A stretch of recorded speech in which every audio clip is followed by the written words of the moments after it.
Muy buenos días a todas y a todos. Gracias por acompañarnos en esta jornada más. Gracias, Carlos. Muy buenos días. Pablo, César, Arnulfo, Enrique. Ojalá los demás también puedan prender su cámara para saludarnos y ver que están ahí, que no nada más prendieron la cámara y se fueron a desayunar sin invitarnos. Gracias, José Miguel. Pues muy buenos días a todas y a todos. Vamos a tratar de retomar un poco las ideas que están vinculadas con el sistema de justicia intrapartidario.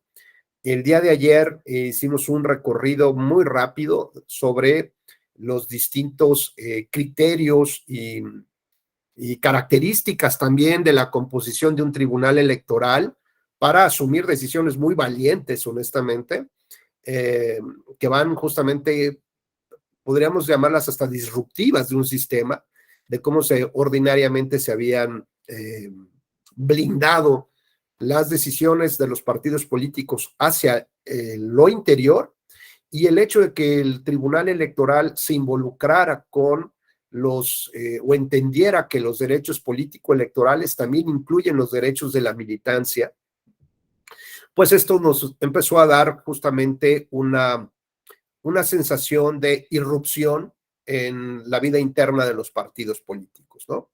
Así que fueron, sí, decisiones valientes, pero una vez que se dio el primer paso, pues me parece que ya para atrás, ni siquiera para tomar velocidad, ni mucho menos.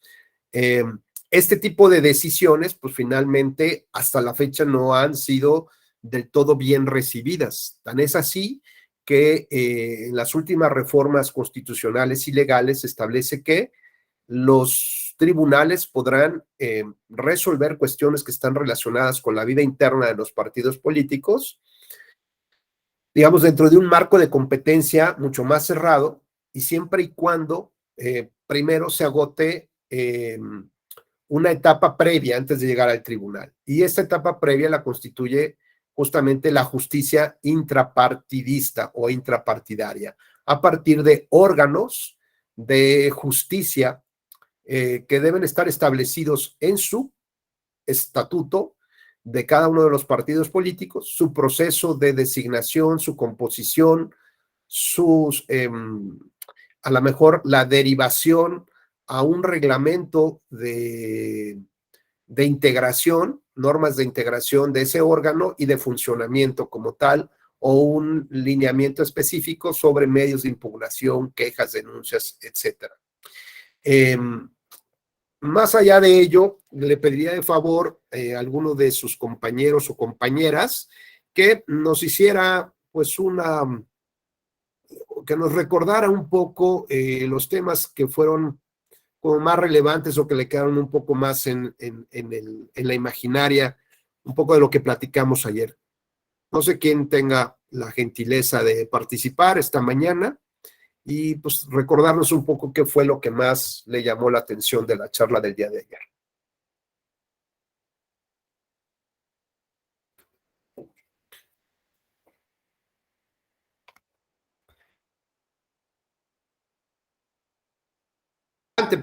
Adelante, por favor. ¿Quién se anima? O lo dejamos a la suerte. Carlos, por favor, muy gentil. Buen día, doctor. Un gusto encontrarnos tan rápido otra vez, doctor. Buen viernes a todas y a todos. Pues mira, el día de ayer, pues fue una disertación muy interesante en cuanto a lo que tiene que ver con la vida interna de los partidos, su organización en relación a la impartición de justicia, que se ha vuelto un proceso pues sesgado desde su origen, doctor, toda vez que los que forman parte de las comisiones de honestidad y justicia o nombres equivalentes para la impartición intrapartidaria, pues son designados por las propias dirigencias, así es que pues ser juez y parte es muy complicado, ¿no? De ahí que surgió la necesidad de que gradualmente y hasta cierto punto esté tomando nota y actuando el Tribunal Electoral, porque pues resulta ser que si nosotros vemos el número de quejas relacionadas con temas de militancia, doctor, pues ya me parece que son más los solicitantes de justicia electoral de la militancia que de otros actores de la vida política, ¿no? Entonces, esta parte que nos compartiste ayer y de ser disruptivo en las resoluciones de las distintas instancias, hablabas de las salas regionales, que rara vez pueden concretarse sus resoluciones como jurisprudencia, que son casos muy excepcionales, pues estos hechos pues, hablan de que el sistema debe evolucionar, debe atreverse a hacer cosas que no se han visto en el radar, pero que la sociedad está exigiendo que se hagan. ¿Por qué? Porque la sociedad también ve que los partidos políticos ya no son el único cauce para el ejercicio de sus derechos políticos electorales, ¿no? Entonces, me parece que en esa estructura que tenemos de tribunales electorales en los estados, de salas regionales y la propia sala superior, pues deben atreverse a transformar algunos procesos, a simplificar otros, e inclusive esa frontera de no incidir tanto en la vida interna de los partidos, pues habría que planteárnosla, ¿no? Porque los partidos son organizaciones de interés público, no privado, o sea, organizaciones de interés público y lo que ello representa, el hecho de estar recibiendo la mayor cantidad de sus ingresos por la vía del financiamiento público, pues los hace corresponsables, así, es más, hasta debería de auditarlos la Auditoría Superior de la Federación, doctor, porque reciben recursos públicos, solo son auditados de alguna manera por el INE en sus propias auditorías internas, pero en el tema de impartición de justicia, me parece que este primer escalón, que es de la justicia intrapartidaria, pues está quedando corto, porque de origen me parece que está sesgado.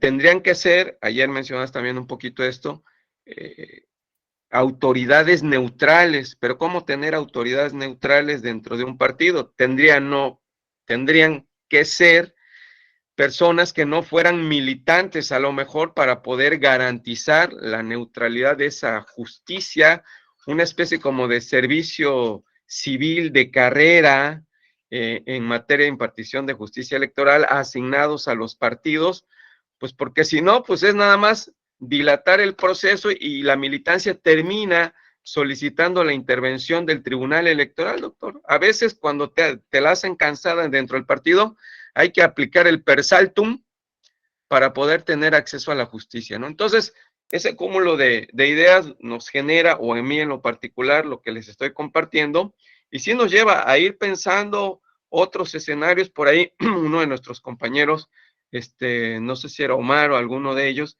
que nos mencionaba la posibilidad del tema de los jueces penales en materia electoral, ¿no? O sea, como pues darnos esa posibilidad. Y tú señalabas también, bueno, en lugar de sancionar, ¿por qué no prevenir esas conductas, no? Pues también, ahora sí que estos mecanismos de justicia preventiva que podrían implementarse para evitar que sucedan las cosas, ¿no? Siempre es mejor prevenir que corregir, ¿no? Entonces, es bien interesante, doctor.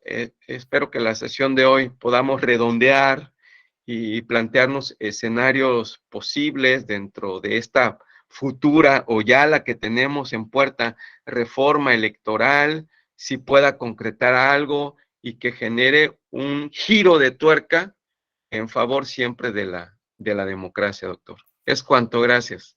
Al contrario, Carlos, muchas gracias, sobre todo muy gentil por tus palabras hacia mí. Qué bueno que la charla del día de ayer, un poco trompicada y debateador emergente, bueno, pues haya sido también, les haya resultado interesante. Adelante, Erika, por favor. Gracias, doctor. Muy Qué buenos gusto. días a todas y Buenos días. todos. Un gusto saludarles. Y pues sí, ayer había una reflexión muy, muy rica respecto también a esto que usted mencionaba, sí, desde lo local se estaba realmente creando justicia en el ámbito electoral, ¿no? Así esta reflexión de que muchas veces los tribunales locales, pues se replica mucha de la jurisprudencia ya federal, pero pues sin analizar, bueno, por el solo hecho de ser jurisprudencia, se aplica de manera, digamos, obligatoria, como está marcado, pero sin hacer ese proceso de reflexión. E inclusive, pues, yo ayer digamos, me sorprendí gratamente de sus experiencias personales usted en la sala, ¿no? Decir, me aparto, ¿no? Porque sí son decisiones muy valientes. Por ejemplo, en el ámbito administrativo de los OPLES, yo colaboro en un OPLE, por ejemplo, este tema ahorita que está, pues ya no tan reciente, ya tiene 2 años, el de violencia política contra las mujeres en razón de género, pues los partidos políticos a veces sí ahí enuncian en sus estatutos, se atenderá a la violencia de forma diligente y con todos los principios que marcan pues estas metodologías, solo que en sus estatutos no encuentras el procedimiento, ¿no? Es decir, sí está enunciado, pero no se dice ni quién ni cómo. Entonces, pues también hace falta ahí una revisión muy puntual en este tema de la justicia intrapartidaria, para atender pues esta problemática de violencia política y pues desde luego que también ahí pues desde mi percepción hay mucha resistencia de los partidos políticos pues para garantizar condiciones equilibradas de participación, condiciones igualitarias. Digo, hablamos de las mujeres porque representamos como que numéricamente más de la mitad de los padrones, pero también es el caso de otros sectores de población históricamente pues subrepresentados, ¿no? Entonces sí, este tema de la, también recalco lo que comentaba el compañero de la falta de una judicatura penal electoral, pues que nos vaya permitiendo atender de mejor forma, pues todas estas injusticias que al interior de los partidos políticos con su propia militancia. En el tema de las mujeres es súper claro, cómo los partidos, inclusive a través de engaños, postulan a mujeres, porque por cada mujer postulada pueden sostener a un hombre, ¿no? Entonces, pues lo importante es postular y postular para que pueda yo sostener la misma cantidad de varones, independientemente de que ya se ha regulado mucho la paridad, que es horizontal, vertical, bloques, alternancia y todo lo que se le pueda meter de calidad a la paridad, pues siguen habiendo recovecos. Aquí, por ejemplo, en Tlaxcala yo hacía un análisis sobre dónde postularon los partidos políticos y si cumplieron con los bloques de paridad, pero los municipios de mayor población, digámoslo así, que pudiera decirse son pues con otras connotaciones, tanto políticas al interior del estado, pues ahí el 90% de postulaciones fueron varones, ¿no? Entonces hay mucho que seguir aportando y esto tiene que ver con la justicia intrapartidaria porque la reforma los mandata a publicar sus lineamientos de paridad y pues no los publican porque es decir, cómo van a hacer su proceso de selección, aunque lo enuncian democrático, pues siempre al final hay ajustes y en esos ajustes pues a lo mejor sí postulan mujer, pero pasando por los derechos de la militancia de mujeres, ¿no? Entonces, la charla de hoy yo me imagino que también va a estar igual que la de ayer, muy nutrida. Muchas gracias.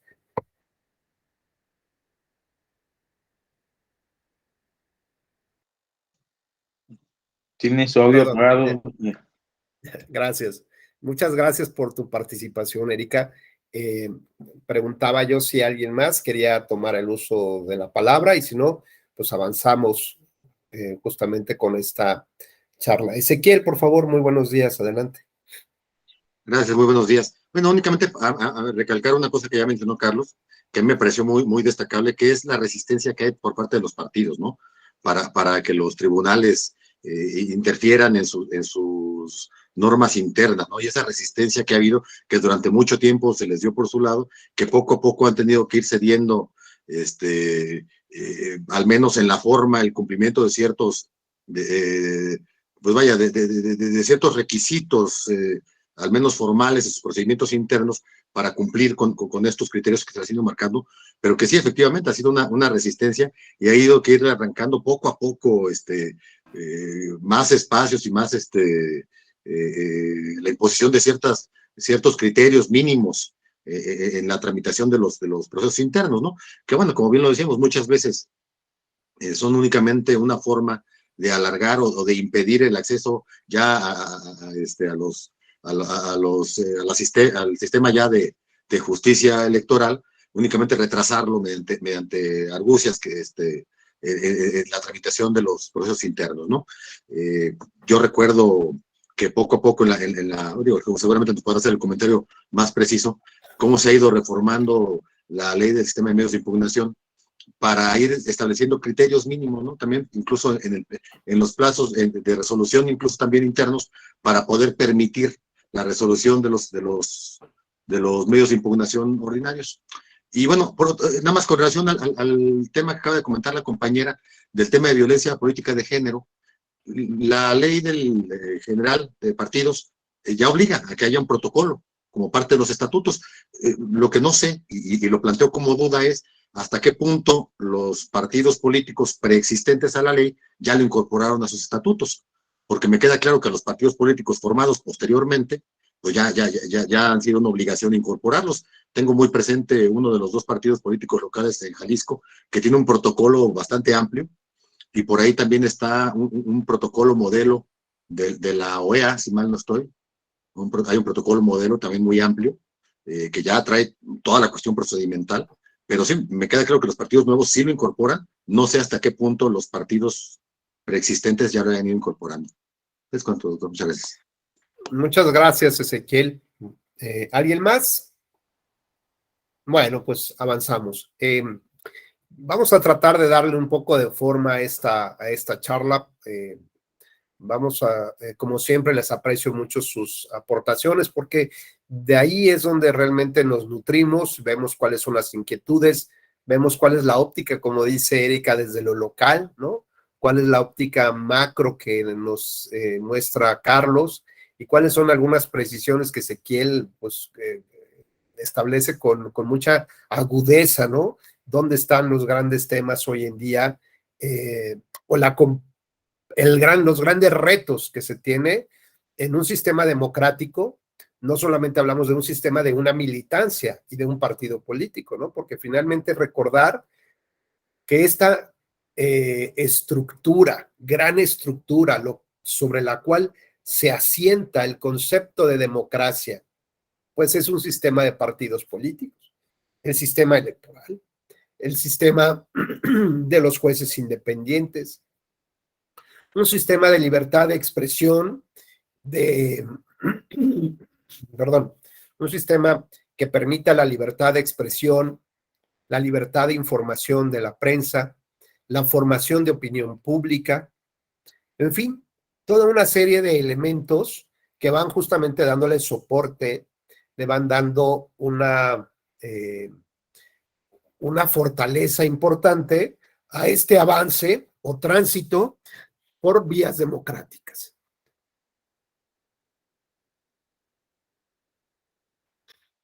Perdón, pero ya a esta hora la garganta en viernes ya empieza a pasar factura, ¿no? Y justo acabo de terminar 2 horas de clase, así que bueno, pues hay una disculpa por este tema. Bueno, entonces si partimos de este presupuesto de entender al sistema de partidos políticos, pues hay que entender que una de estas ramificaciones que tiene, de estos anclajes que debe tener la fortaleza de ese sistema que soporta lo más pesado, tiene que ver con su sistema interno. Y que sería una muestra justamente de lo que exige que pase fuera de ese sistema, ¿no?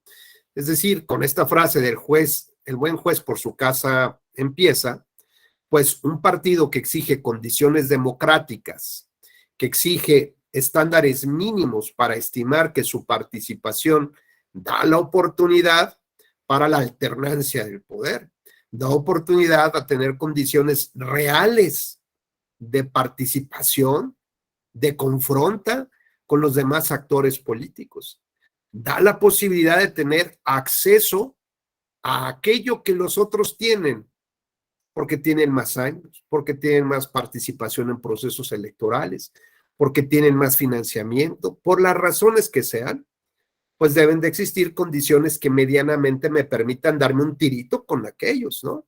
Y que realmente yo tenga posibilidades de ofrecer algo a la ciudadanía. y que el voto de la ciudadanía, como decía Carlos, comentaba yo, en aquellas máximas de la Constitución del Estado mexicano moderno, de allá porque datan de 1910, que decían sufragio efectivo y no reelección. ¿Se acuerdan de eso? Sufragio efectivo. La efectividad del sufragio, un poco ya lo hemos platicado ayer en otras charlas, tiene que ver con esta posibilidad real que mi voto tenga este impacto de cambiar un sistema de partido con un partido hegemónico que tiene todo el control de los congresos, porque, por ejemplo, antes existía la famosa cláusula de gobernabilidad y le daba justo el control total de ese órgano, de ese parlamento, donde se discuten los grandes temas y los grandes desacuerdos de la sociedad, a pesar de que su porcentaje de votos solamente haya sido del 25 o del 30%. ¿Qué significaba? Pues que eso debería de corresponderle en espacios de toma de decisión, un 25 o hasta un 30%. Pero la cláusula de gobernabilidad, ¿no? Es decir, esta forma de garantizar el correcto manejo, la transitoriedad, o sea, el tránsito normal de las iniciativas que acaben en leyes, la defensa de un sistema, de un proyecto, de una visión o de un grupo, pues necesitaban tener el control, ¿no? O sea, finalmente, si yo voy a invitar, porque antes todo esto era mío, y ahora los voy a invitar a mi mesa, pues empecé a tener algunas ideas, pues por lo menos para que la gente por ahí no dijera que yo soy un dictador, ¿no? Que tengo un sistema hegemónico, que controlo todo, no, soy autoritario, totalitario, no, ¿cómo creen? Esas cosas no pasan. Voy a abrir mi mesa y voy a recibir gente para que vean que sí, tengo buen corazón, ¿no? Pero yo te digo qué comes, a qué horas llegas y a qué horas te vas. Y de esta manera, pues a lo mejor de mi casa para afuera doy una visión, pero de mi casa para adentro, yo soy el que controlo todo. Y tan lo controlo que lo establezco en la ley, que yo tengo el control del control, ¿no? O sea, de por sí tengo el control, pero además lo establezco en la ley para que nadie me quite ese control. Y como en aquellas épocas, ustedes recordarán frases como somos los institutos electorales, decían, soy una autoridad de mera legalidad. Los tribunales locales decían, soy autoridad de mera legalidad. Yo no puedo interpretar la Constitución, no puedo hacer cosas así como muy, no. Y decían, usted es diputado, pues vaya usted a su cámara, ¿no? Vaya usted a su legislador con sus compañeros y cambien la ley, porque yo la ley no puedo cambiarla. Oiga, es que dice que solamente pueden votar aquí los varones. Pues si eso dice la ley, ¿qué vamos a hacerle? ¿No? Y tenemos esta idea construida de que el legislador asumió un poder desmedido. Ayer lo platicábamos. Un poder desmedido. ¿Por qué? Porque hubo una época en la que los jueces también adquirieron un gran poder. Y entonces, entre el pleito entre los jueces y los legisladores vieron, pues ahora cómo les amarramos las manos a los jueces para que no interpreten, para que no se salten las trancas y ahora quieran legislar a través de sus criterios. Pues se nos ocurrió establecerles un sistema de calificación de pruebas, por ejemplo. Y se creó el sistema tasado de las pruebas. Y resulta que el juez no podía cambiar el valor que tenía una prueba. Así que bueno, pues el conejito que le metieron un tehuacanazo confesaba que era el elefante. Y ni modo, pues estaba encerrado el conejo porque confesó. Y la prueba reina en materia penal fue la confesión. Y se crearon hasta casas de arraigo, casas de tortura, de todo. ¿Por qué? Porque ese valor preponderante que tenía la prueba confesional, pues el juez no la podía cambiar. Es que ya confesó. Oye, pero es que mira que hubo tortura, ¿no? Pobre conejito, ¿no? Que finalmente se disfrazó de elefante seguramente para cometer esos delitos. De esa manera, el legislativo, en la lucha cotidiana por el poder, que ya lo hemos platicado, que es algo connatural, que hay que entenderlo de esa manera, es como la lava de un volcán. está viva, está constante. Así es el poder, es constante y en todo momento se está moviendo y trata de encontrar espacios que la cajita le permita moverse. Pues esta idea de entender que las cosas son connaturales, los efectos y las instituciones y las personas y cómo reaccionamos es lo natural. Entonces hay que ver cómo la institución genera los procesos necesarios para que se reconduzca de la mejor manera posible eso que es natural y que está en movimiento todos los días. Así que entre esta lucha de jueces y legisladores, pues los jueces encontraron un pequeño espacio, un huequito en esa cajita. Y encontraron que, si bien es cierto que las pruebas o el sistema de pruebas, por ejemplo, en México está tasado, y que una copia fotostática vale menos que nada en un juicio. ¿Por qué? Porque es manipulable, porque pueden hacer lo que quieran con una copia fotostática. Empezó a generar un proceso de justificación de la valoración. ¿Y esto qué implicaba? Que ante la libertad plena y absoluta que tenía para valorar pruebas, tuvo que razonar sobre las pruebas. Cuando se resolvían los conflictos en una tribu, en una familia, en un clan, pues iban con quien estimaban que tenía la autoridad moral para resolver el conflicto. Y se crearon después como leyes, estas como las leyes del talión, ¿no? De ojo por ojo, diente por diente y no sé cuántas cosas más. Y se empezó a analizar que cuando uno es juez de su propia causa, tiende a exagerar los efectos de la sentencia, ¿no? Hombre, por mí que se muera, este desgraciado, se me cerró en el carro, por mí que se muera. Soy juez de mi propia causa y estoy determinando que se muera el colega porque se me cerró en el auto. Tendemos a exagerar cuando somos jueces de nuestras propias causas. Y por eso, pues eran unas matanzas, impresiones. La gente, los nietos, bisnietos, no saben ni por qué seguía el conflicto, pero pues estaba el conflicto y había que seguir en el conflicto. Entonces los jueces, aunque recibían las pruebas, las procesaban en su mente y resolvían, ¿no? Tengo esta prueba y tengo esta otra, pero no razonaban sobre las pruebas ni el valor que tenían las pruebas. Ante esta gran libertad que tenían los jueces, pues justo los legisladores dijeron, hay que controlarlos, se están saliendo de la caja. Y la manera de controlarlos es establecerles un valor determinado a cada prueba. Y ni modo, los jueces se tuvieron que someter durante muchos años a ese valor, a ese control del legislador, hasta que encontraron que la justificación, la razonabilidad le permitía entender que una fotocopia podría tener, fíjate Ezequiel, valor probatorio pleno. ¿Cómo? Si el legislador dice que no, que vale menos que nada, ¿cómo es que un juez ahora me diga que tiene valor probatorio pleno? Bueno, porque empezó a razonar que existen unos principios que en materia de juicios es evidente que nadie va a ofrecer nada que le perjudique, ¿no? Es correcto. Pues así que si una de las partes ofrece una fotocopia de alguna prueba, por ejemplo, si dice que celebró un contrato de arrendamiento por 6 años a ese precio congelado y exhibe como prueba de ello una fotocopia de ese contrato que dice que solamente será por 1 año y que si el inquilino quiere quedarse ahí, la renta se le subirá por lo menos el costo de la inflación o 3 puntos o 10 puntos arriba de la inflación. Después, esa persona que ofreció la copia fotostática no podrá alegar que esa prueba vale menos que nada. O el juez dirá, conforme está en la ley, esa prueba no, realmente casi ni la tomo en cuenta. ¿Por qué no? Porque existen principios generales del derecho y uno de esos principios implica que si yo ofrezco algo que a mí me perjudica, significa que estoy reconociendo su contenido, prácticamente.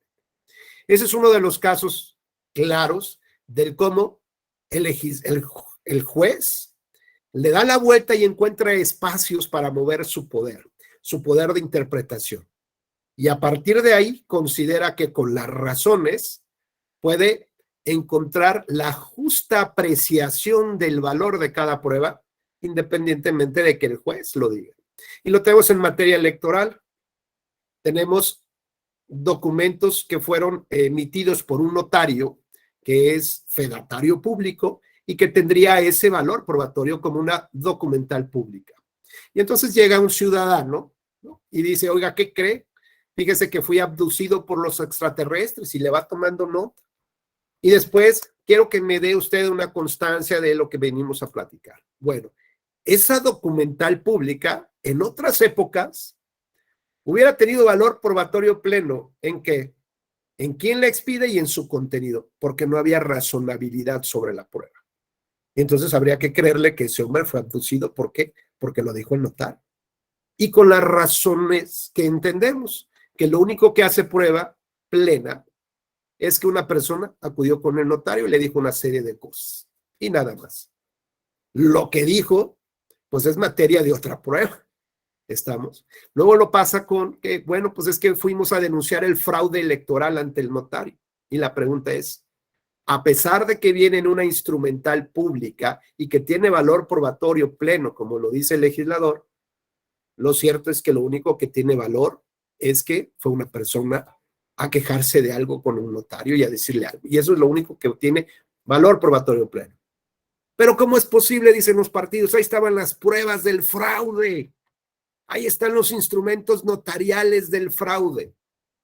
¿Al fedatario le consta lo que pasó? No, yo fui a exponer mi caso ante el notario.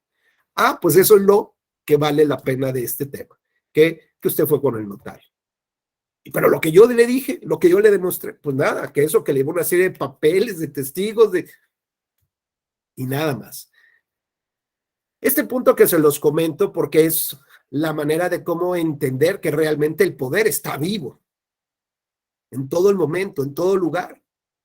Y entonces el poder de los jueces, el poder judicial, se mueve y trata de invadir, digamos, esta esfera ahora del legislativo, a pesar de que hay normas específicas.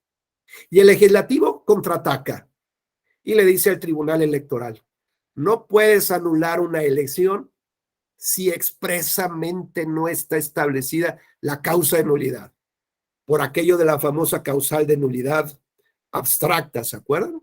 Que creó el Tribunal Electoral. ¿Cómo estás invadiendo otras áreas? Pues el poder se mueve y es con natural, si es con una interpretación, con una sentencia, y no es que diga, hoy me desperté con la idea, como decía Peña Nieto, nadie se despierta con la idea de molestar al pueblo, ¿verdad? Al país. Hoy voy a ver cómo muelo al legislador. No, simplemente las cosas se dan en las resoluciones. Se entienden valores y principios que entran en juego, y si hay ese huequito, ¿no?, en las cajitas, pues el poder se mueve hacia allá. Y el poder judicial se mueve hacia allá, orientado y empujado, ¿por qué? Por los ciudadanos que llegan y se quejan de que las cosas no están funcionando bien. Por lo tanto, justo lo que dice Carlos, nulidad abstracta, caso Gobernatura Tabasco. Y te voy a decir, Carlos, que triste, o no sé si tristemente, pero ese criterio de la nulidad de la elección de Tabasco le costó que al magistrado José Luis de la Pesa no alcanzara los votos suficientes para ser ministro de la Suprema Corte de Justicia de la Nación. En aquel entonces, entre este paréntesis, competía con dos mujeres. La terna estaba integrada por un varón, que era él, y dos mujeres. Entre esas dos mujeres estaba Margarita Luna Ramos. La primera votación en el Senado de la República la ganó el maestro José Luis de la Pesa, pero no alcanzó la votación calificada. Y así se lo dijeron.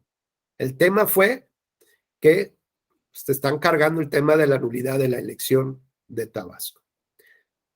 Se rechaza la terna, ¿no? Y entonces el maestro dijo, pues yo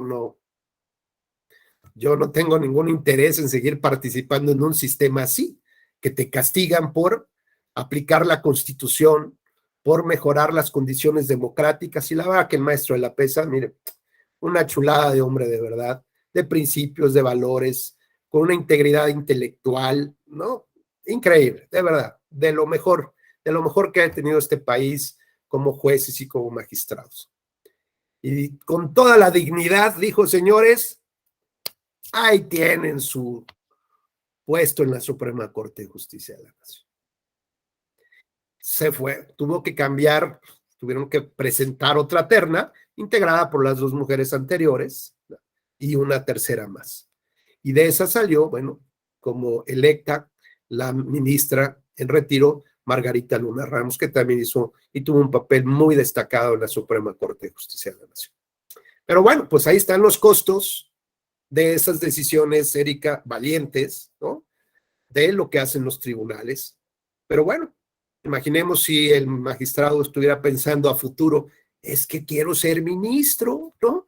Pues qué tristeza, porque entramos en una espiral perversa e invertida de la cual nunca saldríamos, ¿no? ¿Por qué? Porque no entenderíamos que los partidos políticos son de interés público, y no dijimos de interés privadísimo de un grupúsculo que se encuentra en el poder en este momento. Entonces, toda esta reflexión nos lleva para que entendamos realmente cómo se mueve el poder, que es constante, que trata de abarcar otros espacios que a lo mejor alguien los está dejando o no está viéndolos, como el judicial pasa con el legislativo o con el sistema de partidos políticos, que finalmente es lo que nutre al legislativo. De esta manera viene el contragolpe y decía yo, pues el legislativo ahora le dice al tribunal, ni sopretexto, ni causal abstracta, ni como le quieras llamar, ¿no? No puedes hacer esto. Y se da también el pleito o la lucha del poder, el movimiento del poder, dentro incluso de cada órgano, como puede ser del Poder Judicial de la Federación, como cuando la Suprema Corte de Justicia de la Nación le dijo a la Sala Superior que no podía inaplicar una norma cuando esta era aplicada, ¿no? Es decir, el acto de autoridad era legal porque había una norma en la cual se sustentaba, pero esa norma violaba un principio constitucional. Caso concreto, el artículo 35 constitucional establece los requisitos para que una persona pueda votar y ser votado. Pero la ley que regula ese artículo dice que solo será a través de los partidos políticos quienes podrán ser los vehículos únicos, exclusivos, para que el ciudadano pueda ocupar un cargo de elección popular. Pues evidentemente esa norma establece más requisitos que la propia Constitución y no está regulando las reglas constitucionales ni los principios constitucionales. Pero la ley es la ley, decían los romanos, dura lex, sed nata lex, ¿no? La ley es dura, pero es la ley. Somos autoridad de mera legalidad y no podemos ver más allá. La Constitución, ¿eso con qué se come? Ni idea. ¿Valores y principios? ¿Quién sabe? Vaya usted con su diputado y pídale que le cambie la ley y entonces ya le aplicamos aquí, ¿no? Bueno, pues ¿cuál será el papel de autoridad? Justo lo que decíamos, lo platicaba Erika, ¿no? ¿Qué visión desde lo local hay? ¿Cómo organizo yo? ¿Cómo soy creativo? ¿Cómo juzgo yo desde lo local o solamente soy pues una copia más de lo que pasa en lo federal? ¿O realmente tengo esta capacidad? ¿No? Porque soy la autoridad estatal, no soy un apéndice de lo federal. ¿Tengo yo esta capacidad también para poder controlar desde lo local los poderes locales? Porque el Ejecutivo va a intentar minar la autonomía y la independencia de los órganos locales. ¿Cómo? Pues nombrando él o pidiéndole a sus legisladores que ya minó la soberanía parlamentaria, porque él decidió quiénes son los candidatos, ¿no? Tanto los de su partido como los de oposición. Y entonces tienen que pasarle factura al gobernador, al titular del Ejecutivo, y pues nomás levantan la mano. El Parlamento hoy en día, nuestro legislador, no hablo de la composición de partidos, hablo del órgano. Tienen la capacidad hoy en día, o tenemos la percepción de que nuestros legisladores, en su integridad, le van a decir, no hablo de quién tiene la mayoría, si la oposición o no, hablo del órgano. ¿Tienen la capacidad de ponerle un alto al judicial o al titular del Ejecutivo? O levantamos la mano, ¿no? O sea, perdón, señor presidente, eso así no lo cambia, no le, es más, oye, ¿ya vieron que le faltó el punto final a la iniciativa del presidente? Sí, le voy a poner el puntito para que... No. Oye, es que mira que hay que presentarlo en Arial 11 y lo puso en Arial 15. No, no le muevas nada. No, nada, nada. Esa es la calidad del poder legislativo que tenemos, o por lo menos la percepción que tenemos del poder legislativo. Pues nada, el poder ejecutivo se comió al legislativo. Y no hablo de cómo están integradas las mayorías, ojo, hablo de la institución tal cual. Y ahora, si ese poder, que ya está más fuerte, pues va a tratar de encontrar espacios donde asentarse, que será ahora en el judicial. Y hoy uno de los grandes debates públicos que existen es si la Suprema Corte de Justicia de la Nación, si su presidente también forma parte de esta, ¿no? De esta aceptación, ¿no? De esta inclusión al poder que representa el Ejecutivo. Estamos en una época de grandes desafíos, de grandes retos, de cómo se generan los frágiles equilibrios del poder. Pero hay que entender que el poder es así. Y entonces hay que estar alertas para saber hacia dónde los procesos y las instituciones se tienen que mover justo para reconducir estas conductas, ¿no? De esta manera, lo que yo quiero llevarlos es a esta reflexión. Si uno de estos pilares centrales sobre los que descansa nuestra frágil democracia es el sistema de partidos políticos, pero dentro de sus cimientos se encuentra sus militantes, su militancia, sus decisiones partidistas, su vida interna, su forma de aplicar los recursos que tiene, de cómo consigue recursos, de sus procesos de selección interna para escoger a sus candidatos o para escoger a sus dirigentes. Y si dentro de todo esto la propia Constitución y la ley le ordenan al tribunal que no puede entrar y conocer de asuntos de la vida interna, de esos cimientos del partido, sino que tiene que agotarse primero la instancia interna antes de que el tribunal lo conozca, ¿no? Queda clarísimo, no invadas esferas ni competencias. Y decía nuestra compañera, porque existe un principio que queda claro, que cada partido tiene la facultad de autorregulación, de autodeterminación. ¿Es autónomo respecto de otros? Sí. Oye, pero ¿esto hasta dónde te lleva? ¿Qué tanto realmente un tribunal puede meterse a conocer, ¿no? Ayer lo platicábamos. ¿Hasta dónde realmente puede llegar un tribunal local o un tribunal federal para revisar, resolver lo que la ciudadanía o la militancia le está empujando y le pide que conozca? Y a ese punto los voy a llevar bajo una serie de ejemplos. Pues primero, de lo que se trataba era de resolver el tema de candidaturas. Entonces, un militante que no tenía posibilidad de contender, ¿por qué? Pues porque la convocatoria que dice los estatutos que debe ser pública, pues nunca se publicó, ¿no? Que debería de fijarse en los comités estatales, nunca lo hicieron. Y entonces, ahora en tiempos modernos, ¿dónde se hizo?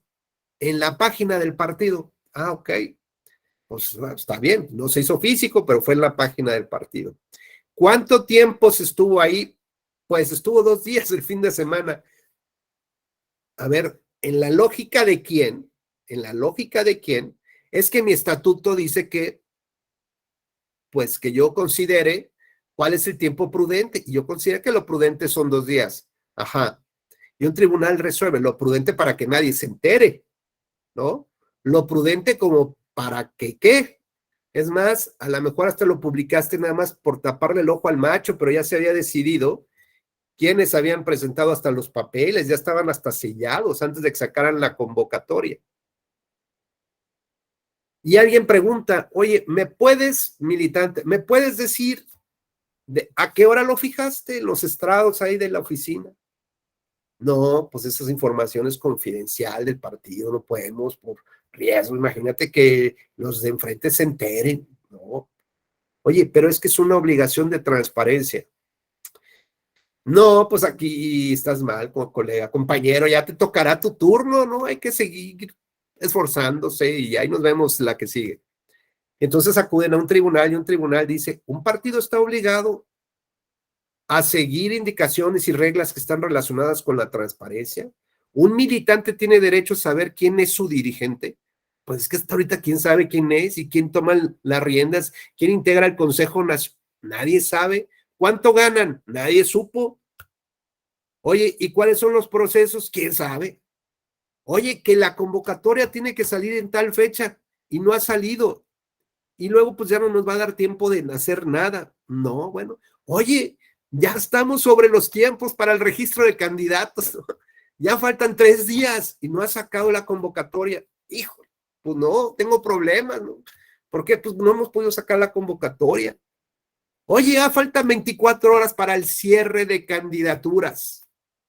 Híjole, pues ya no, sabes que ya no da tiempo. Y el Comité Ejecutivo Nacional, por conducto del presidente en facultades extraordinarias, decide quiénes son los candidatos, porque ya no da tiempo de sacar una convocatoria ni que haya una contienda interna. Así que los candidatos son estos. En ejercicio de la facultad extraordinaria que los estatutos le dan al presidente del partido. Y se quedan sin candidatos, estos no se quedan sin registro. Ya tienen quiénes van a ser sus candidatos, simplemente no toman en cuenta la militancia. Cuando vemos que estos cimientos sobre los que se construyen las decisiones de los partidos políticos, que a su vez soportarán el tema democrático, pues vemos que las cosas no van a funcionar y que en cualquier momento algo puede pasar, que se desquebraje el sistema o que este virus interno contamine a todo el sistema democrático. Y si todos estos pilares, estos pequeños pilares que son cada partido político, tiene las mismas prácticas inconstitucionales, poco democráticas, oscuras, perversas, ¿no? Pues imagínense cuántos virus, ¿no?, van a estar infectando el sistema. Sí, César, adelante. De esta manera, cuando, les decía yo que los quería llevar a un punto de reflexión para mí relevante. Por un lado, tenemos una regla que contiene el principio de la autorregulación del partido político. Es decir, yo puedo determinar cuáles son mis procesos o cómo van a ser mis procesos. Y el partido lo constituimos en realidad dirigentes y militantes. Hay quien establece también simpatizantes. Hay quien dice que incluso en las elecciones internas de su partido político para dirigentes debe de participar la ciudadanía. Hay quien dice que en sus procesos internos para escoger a sus candidatos puede participar la ciudadanía. Está bien. El partido puede determinar si participan militantes o si participan o es abierto a toda la ciudadanía. Esas son facultades claras de la autorregulación del propio partido político. Me queda muy claro. Pero cuando entendemos que la definición, la naturaleza que le otorga la Constitución a un partido es una entidad de interés público, ¿qué implica? Que el partido puede decidir sobre procedimientos antidemocráticos, que el partido puede decidir establecer laberintos verdaderamente infranqueables para que un militante pueda aspirar a ser candidato o dirigente máximo del partido, que no transparente sus procesos de adjudicación, de compra de bienes muebles, de inmuebles, de rentas, aunque más allá que se lo diga al INE, mira, compré y renté, pues sí, pero a ver, la semana pasada o esta semana, el INE asignó más de 6,500 millones de pesos al sistema de partidos políticos. Se distribuirá el 30% de manera igualitaria, ¿no?, el 60% conforme a su fuerza electoral, más de 6,500 millones de pesos. Y la pregunta es, ¿se aplican los mismos principios que otros organismos, que otras autoridades que utilizan o que tienen acceso al financiamiento o que tienen acceso a estos recursos públicos? ¿Como cuál? Como el de la transparencia. ¿O qué digo transparencia? Máxima transparencia, máxima publicidad, rendición de cuentas, ¿no? Respeto a los tramos de responsabilidad, los manuales de cómo se debe operar, cómo entra el tema de la caja, cómo sale de almacén, las bitácoras, cómo se adjudica, cómo compran, ¿no? Cómo logran, ¿no? A ver, de los 3 locales que vas a rentar para poner a tu comité municipal, ¿no? Pues resulta que tienes que encontrar la mejor opción, no la de tu compadre, no la que te represente un ingreso extra. ¿Por qué quienes sí manejan el presupuesto público están sujetos a ciertos principios y reglas y supervisiones que los partidos políticos no? Claro, porque ellos son los que hacen las reglas. Esa es la base. Y entonces estamos entendiendo que esos virus están contaminando al sistema, contaminaron al poder legislativo, porque la manera como se eligen a sus candidatos es sobre la base de sus dirigentes o de una autoridad que determina quién sí puede ser candidato y quién no. Luego entonces, si esos son los candidatos los que están sometidos a la voluntad de una autoridad, pues cuando llegan a ocupar ese encargo público, ¿qué van a representar? Decíamos ayer, creo, ¿no? Los intereses de su gobernador. No sé si aquí lo dijimos, si aquí fue o no. Que decían que el legislador, ¿no? De manera pública, por ejemplo, le preguntaríamos a Guillermo Rizo. Guillermo, si estás por ahí, que pudieras abrir tu micrófono. Muy buenos días, ¿no? Andrea Castro. Hola, doctor. Buenas tardes. Buenos días, perdón.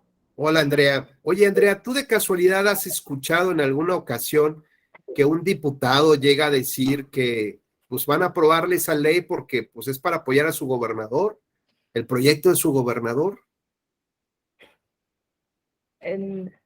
O sea, o tienen la percepción que normalmente así pasa en el legislativo.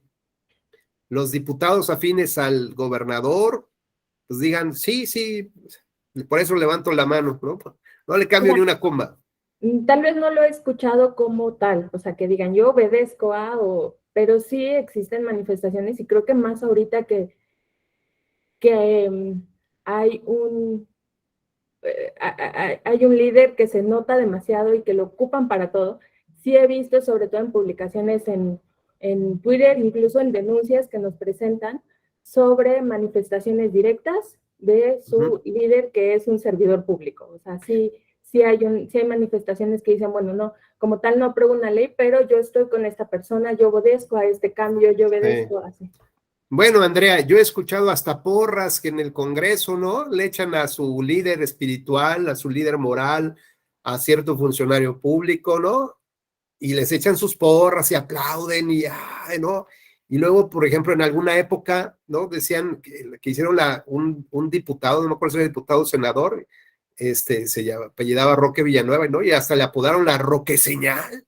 ¿Por qué? Porque hizo ahí unas señas ahí medias intensas, ¿no? De que ya nos fregamos a la oposición. Bueno, eso más o menos se interpretó, pero hay muchas muestras de que efectivamente los diputados operan así, ¿no? En apoyo a un proyecto, en apoyo a un interés muy particular, un grupo de diputados, estoy de acuerdo, o un legislativo completo, incluyendo la oposición, y que digan, pero ¿qué cosa aprobaron? Porque nadie levanta. ¿Cómo aprobaron el nombramiento de un auditor que no tiene experiencia en auditar? ¿Cómo aprobaron que tal persona tuviera este encargo cuando es la persona menos preparada, la que reprobó el procedimiento y la nombraron? ¿Cómo es posible que pongan a un magistrado electoral, ¿no? Pues que, o en aquella época, un magistrado electoral que no tiene ni la menor idea, en su vida ha juzgado, en su vida ha tratado los temas electorales, ¿no? Es más, nunca ha ejercido el derecho, pero pues es amigo del gobernador. En otras épocas ya no se acostumbra a eso. Y ahí está toda la oposición también votando por esa persona, a cambio de otras cosas, ¿no? Eso se llaman los acuerdos parlamentarios, los acuerdos de los políticos profesionales. apruébame y dame, y yo te apruebo y te doy. ¿Con tal de qué? Pues no sabemos. Ahora, ¿qué pasaría, Andrea, si escucharas a un ministro o a un juez, un magistrado que dijera, vamos a emitir una sentencia para apoyar a nuestro líder? No, pues totalmente es una violación a la autonomía y sobre todo a la imparcialidad, que son obligaciones, y aparte cuando toman protesta, hacen juramento de cumplir justo con estos principios democráticos. Entonces, no, pues ya sería muy grave que el que sea el juez, ahora resulta que tiene parte por un partido político, por un candidato, por alguna persona. Bueno, gracias, Andrea, eres muy gentil en tu participación. Pues fíjense que, compañeras y compañeras, justamente la reacción de Andrea que todos vimos fue como, eso es impensable que un juez haga eso. Pues lo mismo deberíamos de pensar por un legislativo que haga exactamente eso. Así deberíamos de reaccionar. Es impensable que un legislativo vaya y levante la mano, nada más por eso. ¿Por qué si nos inconformamos, nos asusta que los jueces hagan eso? Pero el legislativo no. Es más, pues ya lo toleramos. Pues ya, ¿qué pues? No, como sociedad, como justamente hizo Andrea, todavía nos quedan espacios de indignación y no podemos pensar que los jueces hagan esto o digan esto, aunque en la práctica lo hagan, pero no podemos pensar que eso llegue a suceder. ¿Por qué? Porque ya vimos que el juez es el último defensa antes de entrar a la portería. Es la última línea antes de perder las posibilidades de ejercer una verdadera democracia y tus derechos fundamentales, porque ya vimos que si no existe un sistema de jueces independiente, no hay democracia. ¿Qué habrá? Corrupción. Y después de la corrupción, impunidad. Y la pregunta que siempre he hecho es, ¿qué percepción tenemos nosotros sobre la corrupción y sobre la impunidad? ¿En qué niveles se encuentran hoy en día en México? Pues eso habla de que las estructuras internas que soportan, que dan fuerza a estos pilares, que soportan algo más grande y más pesado que es la democracia, están enmohecidos, están infectados, están virulentos, y lo peor es que como todo está interconectado, pues de eso se está alimentando el sistema de la democracia. Por eso no vemos que la democracia avance hacia un estadio de fortaleza, de mejoramiento, ¿no? Que digamos, wow, ¿cómo estamos transitando hacia otros espacios donde nunca nos imaginamos estar o donde trabajamos para llegar a ese punto? ¿Y qué es lo que sí vemos? Pues que cada vez nos alejamos de ese horizonte, ¿no? Que vamos hacia atrás, que nos preocupa otro tipo de cosas que antes se supone que ya la vida habíamos cruzado el río, ya teníamos otra visión de los temas, caminábamos hacia otra dirección y nos damos cuenta que ahora no, y que a lo mejor es un río mucho más profundo para cruzar, que hay más obstáculos, ¿por qué? Porque el cuerpo está infectado, porque el cuerpo tiene una inmunodepresión. Sobre ese cuerpo han crecido células cancerosas, han crecido células incompatibles con el sistema que el propio sistema intenta atacar, que es como un cáncer, como el SIDA. Y entonces cualquier enfermedad, ¿no? Cualquier gripa que antes no nos mataba, a un cuerpo inmunodepresivo, un sistema así, lo va a matar. Lo va a enfermar y lo va a poner sobre el suelo. ¿Por qué? Porque ese sistema se encuentra muy débil. ¿Qué tanto podrá resistir? No lo sabemos. Pero si también la sociedad no cooperamos para fortalecer ese sistema, pues evidentemente estará más débil. Si no peleamos por la efectividad de nuestro sufragio, estará más débil.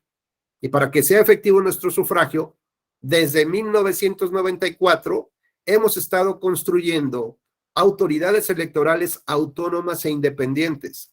Si no tenemos eso, no tendremos efectividad o eficacia de nuestro sufragio.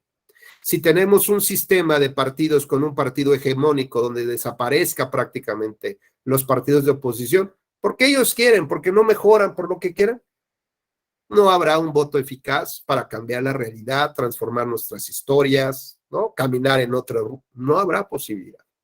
Podremos votar y a lo mejor terminaremos votando por un solo candidato, como pasó alguna vez. O a lo mejor terminaremos votando por miedo, como pasa hoy en día, ¿no? Lo de comentaban en Oaxaca, justamente algunos de sus compañeros, ¿no? Que se asombran que mientras más pobreza hay, pues el voto pues, sigue. ¿Por qué? Pues esto es como el día de Reyes o de Navidad, ¿no? Ahí asisten todos a ver qué les toca, aunque sea un pedacito de algo, como cuando se descompone, decía yo, un camión que transporta cierto producto y ahí es en la carretera y de pronto salta la población de por ahí, quién sabe de dónde, es más, hasta de los carros que van transitando por ahí y se trepan al camión y se roban, ¿no? La rapiña que existe si un camión se voltea, se roban todo, hasta las gallinas si pueden. Pues eso habla de el poco nivel de la cultura democrática que tenemos. Y habla también de las necesidades reales de las personas. Y también habla de la gran facilidad con la que se puede quebrar la voluntad de los electores. Nuestros artículos constitucionales, ¿no? ¿Qué nos dicen de las características del sufragio? Debe ser libre. No, hombre, ya hemos dado la vida por la libertad del sufragio. Ok, pero ahora se compra por 200 pesos y una despensa. ¿Esa es la soberanía del pueblo? ¿Eso vale una despensa? Pues sí, Arnulfo, ni modo, tenemos que aceptarlo. Eso vale. Y tenemos que darnos cuenta que eso es connatural a las circunstancias particulares de cada persona. Entonces, ¿qué es lo que hay que hacer? Pues el sistema tiene que reconducir las cosas para que eso que ya se dio cuenta, que la gente está necesitada, que la gente quiere un trabajo, que la gente, pues por 3,000, 5,000, que nadie les va a dar, ¿no? Puede obtener eso. ¿En qué punto de la historia nos encontramos con estas frases de pues si van y te ofrecen algo, acéptalo y luego le cambias el voto? No, así las cosas no funcionan. El discurso no es por ahí, acepta la corrupción y haz lo que quieras después tú con esa. No, el discurso es no permitas que te sobajen porque después ese que te ofrece una despensa o ese que te está dando 500 pesos para doblegarte, te va a decir ahora te arrastras. Por 500 pesos te arrastras ante mí, te arrodillas ante mí y es el operador de una campaña. Ni siquiera es el candidato, ni el presidente del partido, ni el presidente de un país. Es un operador cualquiera de ahí del terreno. Esos son los que están doblegando a la gente. Esos son los que doblegan la soberanía que dice nuestra Constitución reside en el pueblo. Pues si el pueblo no tiene un voto efectivo o eficiente, no tiene autoridades autónomas e independientes, no tiene un sistema judicial independiente, no tiene prensa que critique y que se oponga y que cuestione y que informe y que opine. Decía yo, no sé si aquí o en otra ocasión, porque además han sido muchas clases esta semana, decía yo que si quiero preparar un alimento rico, ¿no? Pero todos mis ingredientes están enmohecidos, tienen bacterias, ya están caducos, les digo, hasta se mueven cosas raras solitas ahí en los productos, ¿no? Y el horno no cuece, no hornea parejo, y hay fugas de todo, yo ocupo agua de la llave, no del garrafón. Y todo esto lo pongo como ingredientes en mi gran platillo que voy a cocinar. ¿Qué puede salir mal? Decía yo, ¿no? ¿Qué puede salir mal? Pues lo mismo si estoy cocinando algo que se llama democracia, con ingredientes que están enmohecidos, corrompidos, que no respetan procesos internos mínimos, ¿qué puede salir mal? Pues justamente todo esto puede salir mal. Y entonces entramos ya justo en esta reflexión al tema de fondo, que es una partecita de esa gran estructura o ese gran pilar que constituye el sistema de partidos políticos. Y entonces, donde los militantes quieren tener información del partido y no le dan, pues tienen que acudir a un tribunal. Y el tribunal entiende que el partido político está sujeto a las obligaciones de transparencia y de rendición de información y por lo tanto le obliga a que informe, que entregue, que publique Pero no solamente eso, sino también entiende que hay principios constitucionales que se determinan como la máxima publicidad. ¿Esto qué significa? Que hagas todo lo que está a tu alcance justamente para que llegues a más personas, a más interesados, que haya más participación. Oye, es que yo ya lo publiqué en mi página web. Pues sí, cumpliste, palomita. Pero entendemos que esto era una convocatoria para que participaran tus militantes para ser candidatos. ¿Lo publicaste? Sí, con 3 días de anticipación, sí. ¿Cumples la ley? Sí. ¿Cumples un principio que entendemos debe estar ahí inmerso? ¿Que cuál es? Se llama máxima publicidad. Y eso no es máxima publicidad. Eso es mediana, poquita o casi nada de publicidad. Pues entonces dependerá de cada acto preciso para entender qué es lo que está en juego. Y por lo tanto el tribunal canceló esas convocatorias y ordenó la emisión de nuevas con nuevos ajustes de tiempos, de fechas. ¿Para qué? Para que hubiera una máxima publicidad, una mayor difusión entre todos los militantes. ¿Creen que la dirigencia iba a estar contenta con esto? Pues se les cayó el teatrito. No.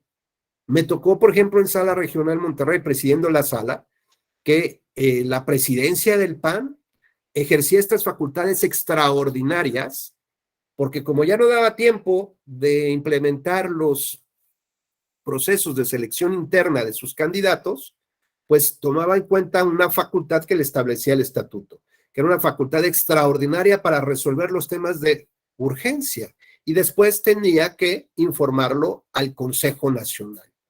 Y el Consejo Nacional se los aprobaba o no se los aprobaba. A ver, ¿en qué lógica?